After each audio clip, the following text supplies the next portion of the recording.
বন্যার পর এবার টানা কারফিউতে অচল হয়ে পড়েছে সিরাজগঞ্জের ঐতিহ্যবাহী তাঁত শিল্প। ক্রেতাশূন্য কাপড়ের হাট, ক্ষতিগ্রস্ত তাঁত মালিক ও ব্যবসায়ীরা, বেকার হয়ে পড়েছে শ্রমিকরা। তবে স্থানীয় প্রশাসন ও তাঁত বোর্ডের কর্মকর্তারা আশা করছেন খুব শীঘ্রই পরিস্থিতি স্বাভাবিক হবে। সিরাজগঞ্জ প্রতিনিধি ফেরদৌস হাসানের তথ্য ও ভিডিও চিত্রে ডেস্ক রিপোর্ট। এবারের বন্যায় তাঁত কারখানায় পানি ওঠায় টানা 2 সপ্তাহ বন্ধ থাকে সিরাজগঞ্জের তাঁত শিল্প।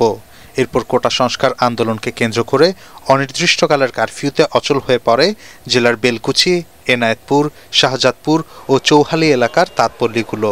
ক্রেতাশূন্য হয়ে পড়েছে ঐতিহ্যবাহী সোহাগপুর, এনায়েতপুর ও শাহজাদপুরের কাপড়ের হাট। বন্যা পরিস্থিতি স্বাভাবিক হওয়ায় ঘুরে দাঁড়ানোর প্রস্তুতি নিতেই ছাত্র আন্দোলনের জেরে দেশজুড়ে অনির্দিষ্টকালের কারফিউ যেন মরার উপর খাড়ার ঘা হয়ে দাঁড়িয়েছে। ব্যবসা বাণিজ্য, তাঁত খাত পানি ওঠার কারণে এবং এই কোটা আন্দোলনের এই কারফিউর কারণে ব্যাপারী পাই না, ব্যাপারী নাই।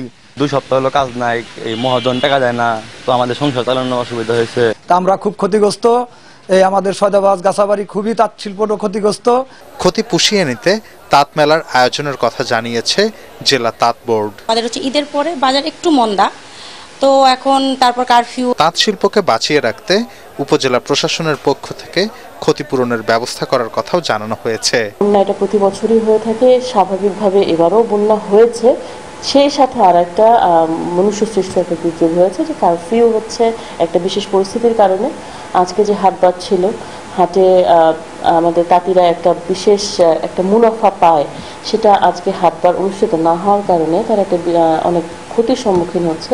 পরিস্থিতি স্বাভাবিক হলে তাঁত পণ্য বাজারজাতকরণে নানা উদ্যোগের কথা জানান প্রশাসনের এই কর্মকর্তা। Bureau report, ATN Bangla.